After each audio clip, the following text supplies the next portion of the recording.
අපි නිදි කරන විදි ගැන කතා කරොත් එහෙම නැත්නම් ස්ලීප් ට්‍රේනින් මෙතඩ්ස් ගැන කතා කරොත් පළවෙනියෙන්ම මම ඔයගලන්ට උගන්වන්නේ ෂුෂ් පැට් මෙතඩ්. එහෙම නැත්නම් ෂුෂ් තට්ටු ක්‍රමය ගැන.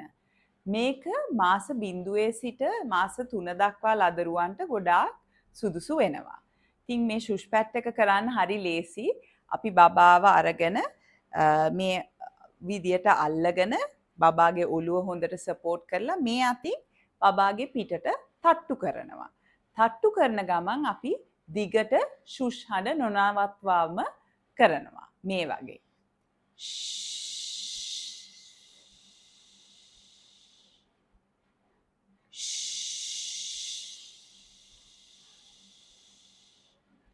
ඉතින් ඔය විදියට අපි දිගටම කරගෙන යද්දි බබාව ඩ්‍රවුසි වෙනවා. එහෙම නැත්නම් නිදිබර ගතිය ගොඩාක් වැඩි වෙනවා.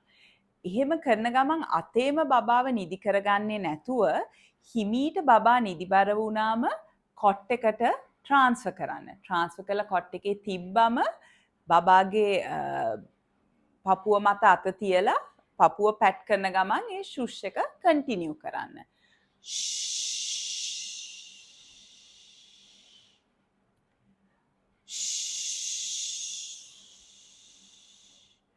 මෙහෙම බබාව හොඳට තද නින්දට වැටෙනකම්ම ෂුෂ් පැට් එක කරගෙන යන්න.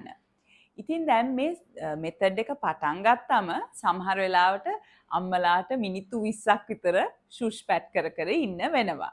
ඒ ඇවිල්ලා බබා ඒකට පුරුදු වෙනකම්. දැන් හිතමු අපි බබාව අතේ නලවලා නිදි කරවලා නම් පුරුදු බබාට ෂුෂ් පැට් කියන ඒ අලුත් මෙතඩ් එකට හුරු වෙන්න කාලයක් යනවා.